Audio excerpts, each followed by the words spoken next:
Hi, and welcome to my YouTube channel. Today we have a new life story. Let's begin. My name is Ariel, and when I say my childhood was a paradox, I mean it in every sense of the word. From the outside, we look like a perfectly functioning middle-class family in a safe corner of suburban Illinois. A neat driveway, one barking dog, two parents who paid taxes on time. But the closer you got, the more you saw the cracks spidering beneath the surface. My father, Marcus, believed in discipline above all else. Emotions were weakness.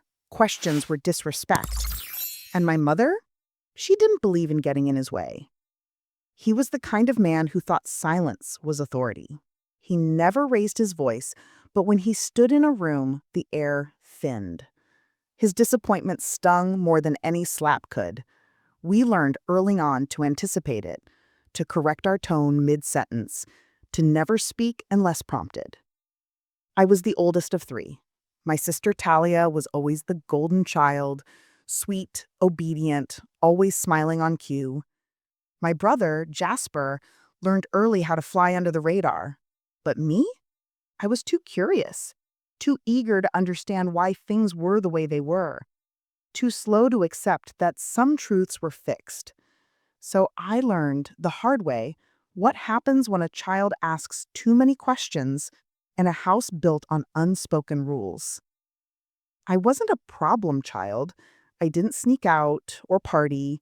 I didn't even date until college. But I did have opinions. I liked books that questioned things. I got angry when things didn't feel fair. And that made me dangerous. My dad liked things simple. Obedience brings peace, he said once. But what I heard was compliance is survival. So I adapted. I got good at playing the role. I smiled at the right time. I aced my classes. I folded my laundry without being told. But beneath it all, there was always a current running under my skin, a quiet knowing that this wasn't what love was supposed to feel like. When I turned 16, I started writing. At first, it was poems scribbled in the margins of my notebooks, then short stories on an old laptop I kept under my bed. Writing became my way out. I couldn't say what I wanted in real life, but on paper, I could scream. I could be bold. I could be free. My father found one of my stories once. It was about a girl who ran away from a strict home only to discover she was braver than she knew. He didn't say anything for 3 days. Then he handed me a pamphlet about respectful daughters in Christian households and said, "I expect better from you." I nodded. But that night, I wrote an even angrier story. I got a scholarship to a university 3 states away. It was the first decision I ever made without my father's input. He said nothing when I told him, just walked away. My mother hugged me quickly, quietly, like she was afraid he'd see it as betrayal. I packed my bags alone. Talia cried. Jasper didn't say much, but slipped a drawing into my bag, a tree, blooming in the middle of a desert. Underneath it, he'd written, "Some things grow even when they're not supposed to." I cried for the first 2 hours of the drive. And then, I didn't cry again for years. College felt like air. I could breathe differently there, move differently. For the first time, no one corrected how I spoke. No one questioned why I liked what I liked. I cut my hair. I took classes that made me think. I started dating someone named Eli, a philosophy major with sharp eyes and gentle hands. He was the first person to tell me I was interesting. The first person who didn't flinch when I got passionate about something. The first person who didn't use my honesty against me. I fell fast. Too fast. Because when you grow up starving, the first taste of affection feels like salvation. I brought him home for Thanksgiving once. My dad didn't say anything directly, but after dinner, he pulled me aside and said, "People like him don't last. Don't get attached." Eli left the next morning. 2 weeks later, he broke up with me over text. He said he couldn't compete with the weight I was carrying. I didn't argue. I just nodded. Because the truth was, he was right. I didn't just carry baggage. I was still living in it. By the time I graduated, I had stopped writing. Life had gotten too loud. Internships, part-time jobs, helping my siblings from a distance. Jasper had gotten into trouble, nothing serious, but enough for my father to brand him the failure. Talia had gotten engaged to a man who reminded me too much of our dad. And me? I was working at a marketing agency downtown, writing ads for yogurt and pet insurance, convincing people they needed things they didn't. It paid the bills, it numbed the edges. But the stories inside me, they were still there, waiting, scratching. Everything changed when my mother called me one night crying. It was the first time I had ever heard her cry. She said, "I need help." And that's how I learned my father had walked out. After 30 years of control, he had left in the middle of a Tuesday afternoon, packed a suitcase, and driven off. No warning, no goodbye. Just gone. I didn't know what to say when she told me. I sat on the edge of my bed, phone to my ear, listening to my mother try to explain something she didn't understand herself. She kept repeating, "I don't know what happened. He just left." Her voice was small, stripped of the composure I'd always associated with her. A part of me wanted to ask, "Are you really surprised?" But I didn't, because I heard something in her voice I'd never heard before. Freedom. Wrapped in fear, sure, but still, freedom. And even if she didn't recognize it yet, I did. She asked if I could come home for a while, just until things settle. And though every cell in my body wanted to stay away, I said yes. Because I needed to see the house for myself. I needed to understand the crater he left behind. And maybe, deep down, I still needed closure. So I packed a duffel and got on the road. The house looked the same. The lawn was trimmed, the porch light still flickered. But when I walked through the front door, it felt like a museum of something that had already died. Jasper was in the living room, playing video games with the volume low. He nodded at me. Hey, that was all. Talia arrived 2 hours later with her husband, Damien. She brought a casserole and forced a smile. We sat in the kitchen like strangers. My mother didn't stop moving, straightening things that didn't need straightening, wiping down surfaces that were already clean. Her eyes darted constantly toward the hallway, as if she still expected him to walk through it. But he didn't. He had really left. That night, I slept in my childhood room. The posters were gone, but the faint outline of tape remained on the walls. I lay awake, staring at the ceiling, wondering how someone could walk away from 30 years of life and not even leave a note. And then I realized he didn't just walk away. He had been leaving in small pieces for decades. We just hadn't noticed. Or maybe we had, and we'd all pretended not to. The next morning, I made coffee. My mother sat across from me at the table, clutching her mug like it might warm her from the inside out. She said, "I don't know who I am without him." The words hit me harder than I expected, because I realized I didn't either. My entire life had been shaped by reacting to him, avoiding him, pleasing him, escaping him. Every choice I'd made had been a mirror of his expectations or a rebellion against them. What happens when the shadow disappears? Who are you in the light? Over the next few weeks, I stayed. I helped her with paperwork, with passwords she didn't remember. I called banks and utilities. I dealt with frozen accounts and overdue bills. My father had been the one in charge of everything, and now that he was gone, the holes were everywhere. I found a second phone line registered in his name, unfamiliar credit card charges, transactions in cities we'd never been to. I didn't tell her. She didn't need more pain. Jasper floated in and out of the house, sleeping on the couch, avoiding questions. Talia stopped coming by. And me, I found myself taking long walks around the neighborhood, past old houses I once knew, past the park where I'd read books under trees to escape the noise at home.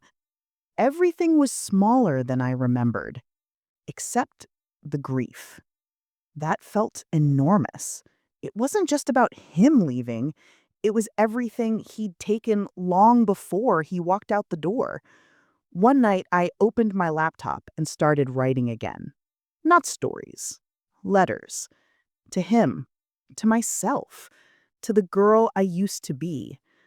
I wrote about the silence, the tension, the way it felt to be raised in a house where fear was called discipline.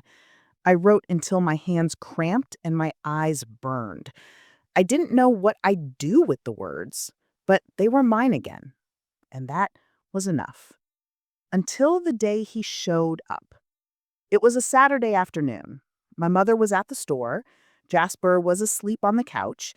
I was sweeping the kitchen when I heard the knock. I knew before I opened the door. There he was. Same posture, same stillness, as if he hadn't been gone for 2 months. He asked, "Can we talk?" I didn't move. He looked past me into the house. "Is your mother home?" "She's out." He nodded, hands in his pockets. "I just need a few things." I stepped outside and closed the door behind me. He raised an eyebrow, but didn't argue.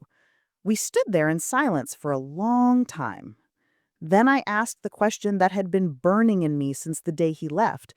"Why?" He blinked. "I was tired." Of course he was tired. He was always tired when things didn't go his way. He added, "I gave this family everything." I almost laughed. Instead, I said, "You gave us fear." He looked hurt, genuinely surprised, like the idea that he'd done anything wrong had never even occurred to him. He said something else. I don't remember what. All I remember is how it felt, like I was staring at a man-shaped wall. And I finally saw it for what it was. Unmoving, unchanging, impenetrable. I turned around and went back inside, locked the door behind me, and for the first time, I didn't feel like a child walking away from a parent. I felt like a woman choosing her own peace. My mother didn't say much when she came home and saw me sitting on the couch with my hands clenched. "He was here," I said. She froze in the doorway, keys still in hand. "Did he come in?" I shook my head. She stood there for a moment, then slowly walked to the table and set the groceries down. Neither of us said anything else about it. But something in her changed after that. She started moving differently, more cautiously. She left the lights on longer in the evenings. Her voice dropped when she spoke to friends on the phone. I think, in her mind, he might return at any time and take everything with him again, including her. I moved out 2 weeks later, not because of her, because I could feel the house trying to collapse in on itself, dragging me back into patterns I had spent years trying to escape. I packed my bag, hugged her goodbye, and kissed Jasper on the forehead while he slept. I didn't say when I'd be back, because I wasn't sure I would. I found a sublet in the city, a tiny place on the 4th floor of an old building that smelled like dust and cinnamon. The floorboards creaked, the shower leaked, and there was a patch of mold near the window. But it was mine. All mine. The first night there, I couldn't sleep. Not because I was scared, because I was still waiting for someone to tell me what to do, to set a curfew, to ask where I was going, to tell me I was doing something wrong. And no one did. So I just lay there in the dark, heart beating louder than the traffic outside, realizing how much of my life had been shaped by other people's voices, and how badly I wanted to hear my own again. I started writing every morning before work. Just 30 minutes, a quiet ritual. Sometimes it was nothing but fragments. Sometimes I wrote pages. It didn't matter. What mattered was that I was choosing myself again. I started sending pieces to blogs, small publications. A few took them. I printed the first one that got published and taped it to the fridge. For the first time in a long time, I felt proud without permission. Around this time, I reconnected with someone from college. His name was Matteo. We hadn't been close, just shared a literature class and once walked home in the rain after the bus broke down. I remembered liking his voice, low, careful, the kind that made you lean in. He messaged me on a Wednesday afternoon. "I think I just read something of yours. Was that you?" It was. We started talking again. Not every day, not constantly, just enough. He asked questions no one had ever asked me before, like, "What does joy feel like to you? And when do you feel most like yourself?"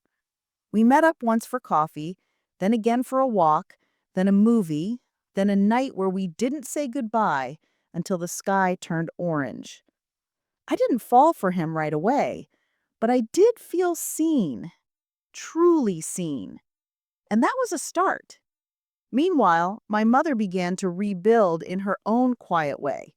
She sold the old dining table, said it reminded her too much of the dinners where silence sat heavier than food. She cut her hair, started a book club. She called me once and said, "I forgot I liked jazz." I smiled. Healing doesn't always look like dramatic transformations. Sometimes it's just remembering who you were before the damage. One night, I wrote a letter I never planned to send. It was to my father. It said, "You broke more than promises. You broke the silence we lived in. And in doing that, you set us free." I folded it, sealed it in an envelope, and tucked it into the back of a drawer. Not because I wanted him to read it, because I needed to say it. For myself. Talia called on my birthday. She apologized. Not directly. Not with words like sorry or I was wrong, but with small confessions that she missed me, that she hadn't understood how bad things were, that sometimes she still felt like a puppet in someone else's play. We met up for lunch. It was awkward at first, but then we laughed about something that happened in middle school and it felt like the tiniest thread stitching itself back together. Maybe not the whole cloth, but a start. I began dreaming again, not just at night, during the day. Planning, imagining. I made a list of places I wanted to visit, books I wanted to write, people I wanted to become. And I started checking things off, one by one. Because for the first time in a long time, I wasn't surviving anymore. I was living, really living. One morning, I woke up and didn't feel like I was running from something. Not from my past, not from his voice, not from the echo of expectations that had lived in my head for so long they almost felt like mine. That's when I knew I had truly started healing. Because peace doesn't always arrive with fireworks or breakthroughs. Sometimes it's just a slow breath, a moment when nothing hurts. Matteo and I grew closer. He never asked too much of me, which made me want to give more freely. He didn't pry, didn't dig for trauma. He just held space for it. Some days we sat in silence, reading in the same room. Other days he'd show up at my door with pastries and stories about the worst customers at his coffee shop job. I told him things I hadn't told anyone. About the night my father found my story. About the way my mother flinched when she dropped a glass, and how I hadn't seen her cry until the night he left. He didn't try to fix anything. He just listened. And in that space, something sacred began to grow. I got a short story accepted into a print magazine. A real one, with pages. They paid me $120, which wasn't much, but it felt like gold. I framed the check. Didn't cash it. It hangs above my desk now. A quiet reminder that I have something to say and people who want to hear it. My mother sent me a photo of her at a painting class. She was wearing a smock, laughing, holding a canvas covered in pinks and oranges. I couldn't remember the last time I'd seen her laugh that way. She captioned it, "I'm not very good, but it makes me happy." I cried when I saw it, because sometimes joy is revolutionary, especially when you've lived without it for so long. Jasper moved to Portland. He didn't tell anyone until he'd already gone. Sent us a photo of his new apartment. Bare, minimal, a mattress on the floor, and a tiny fern on the windowsill. He included a one-line message. "It's not much, but it's mine." I smiled. Because I knew that feeling. Because I knew how heavy freedom can be when you first start carrying it. Talia filed for divorce. She called me from her car, crying in a Target parking lot. "I kept thinking he'd change," she said. "But he's not even pretending anymore." I didn't tell her I told you so. I just said, "I'm proud of you." Because leaving someone isn't always about hate. Sometimes it's about choosing yourself in a room that keeps telling you not to. Around this time, I visited my childhood home one last time. My mother was selling it. She walked me through the empty rooms, voice low, like we were in a church. "This house taught me how to hide," she said. "I don't want to live like that anymore." I nodded. We stood in the kitchen for a long while. That's where most of our worst memories had taken place. Silent dinners, tight jaws, the clink of glasses that always seemed louder than the conversation.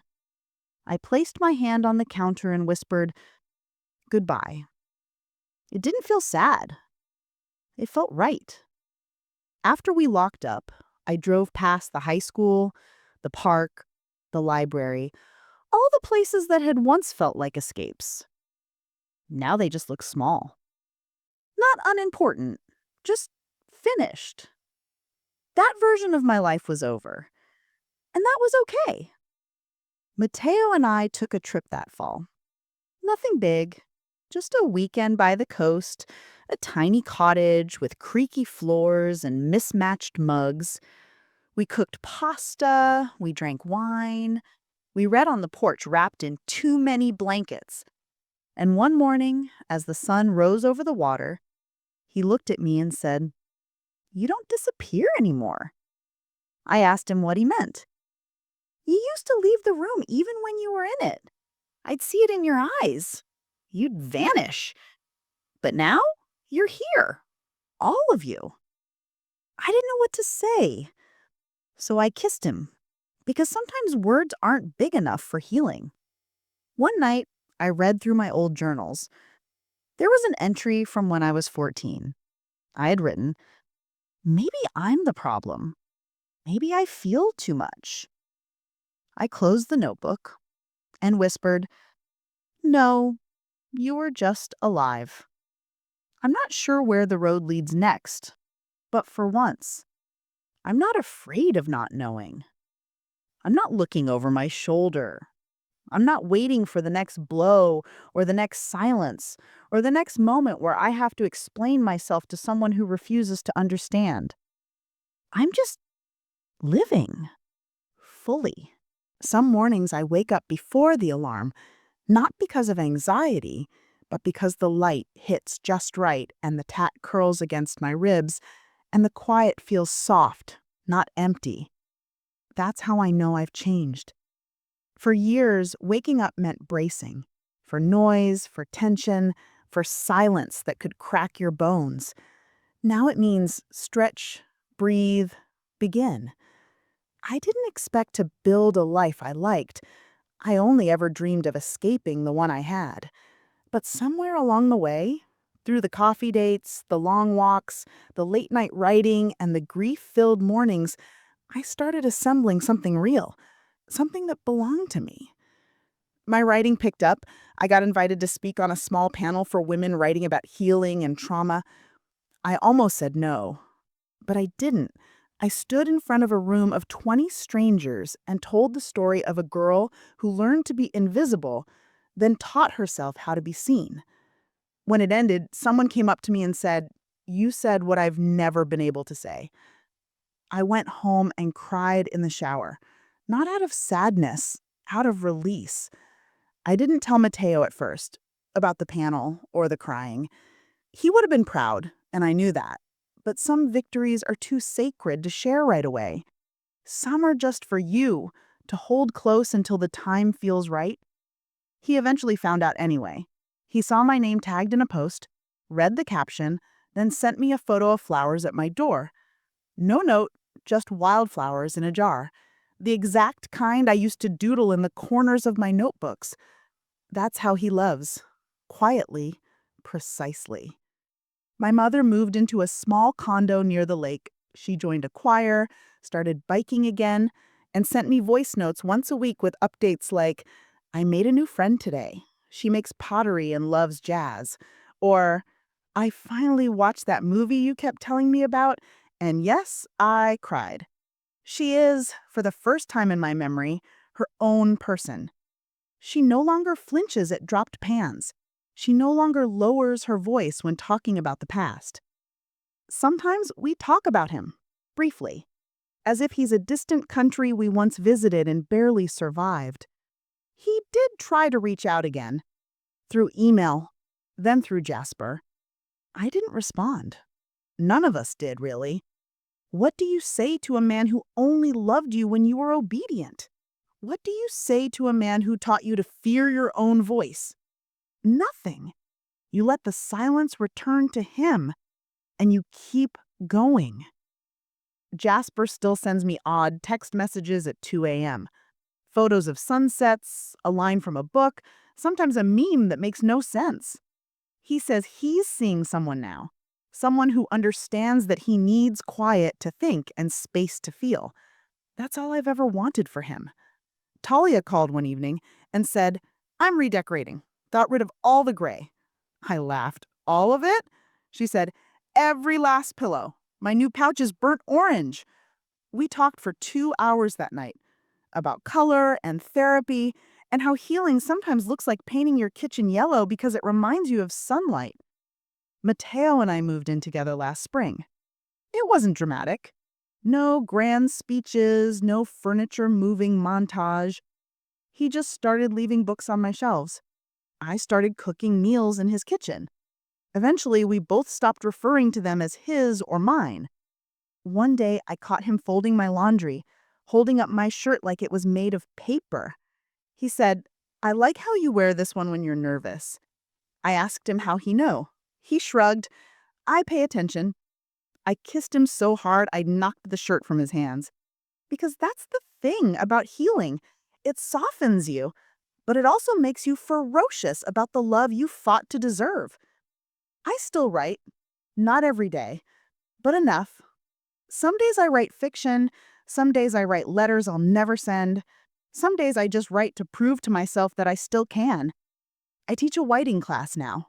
Community-based. Free. We meet in the back of a bookstore with chipped floors and fairy lights. Sometimes the students cry. Sometimes they laugh at their own metaphors. It's messy and human and everything I needed at their age. One student asked me once, "How do you know when you're healed?" I said, "When your story stops hurting to tell." And then I added, "But even if it still hurts, that doesn't mean you failed. It just means you're still walking." That's all healing is. A walk. Sometimes uphill, sometimes barefoot, sometimes with nothing but hope in your pocket. But forward always. I still have bad days. Triggers that pull me back for a second. Words that tighten my chest. Dreams that feel too real. But I wake up, I breathe through it, I light a candle, I pet the cat, I whisper, "You're safe now." And I go on. Because this life, this one I've built brick by trembling brick, it's mine. All of it. I went back to my old neighborhood once. Not for any particular reason. I was already nearby, and something in me whispered, just drive through, just see it. The streets were smaller than I remembered, the trees taller, the sidewalk cracks in the same place, like time had slowed down there, waiting for someone to return and understand what it all meant. I passed the house. The curtains were different, a new car in the driveway, a bike leaned against the porch railing. Someone else had made it a home. I parked across the street and sat there for a while, watching, not with sadness, not with longing, with gratitude that I had survived it, that I'd left. That even if it never gave me peace, it gave me a starting line, a place to run from, and a reason to run toward myself. Eventually, I drove away. I didn't look back. Some ghosts don't deserve acknowledgement. Some doors deserve to stay closed. Back in the city, life continued in the ordinary, sacred ways it had learned to do. Coffee in the mornings, quiet moments with Mateo, emails from students, messages from my mother, who had started volunteering at a shelter for women leaving abusive relationships. I think they need someone who understands, she told me. I said, you'll be perfect. Because she would. Because we both knew what it meant to leave everything behind and try again, and again, and again. One night, Mateo asked me, do you think you'll ever write your story for real? Like, all of it? I didn't answer right away. Then I said, maybe, but I don't want it to be about the pain. He nodded. Then what would it be about? I looked at him and I said, everything after. That's the story I wanted to tell. Not about the breaking, but about the rebuilding, the gentle, stubborn, ordinary miracle of beginning again after everything fell apart.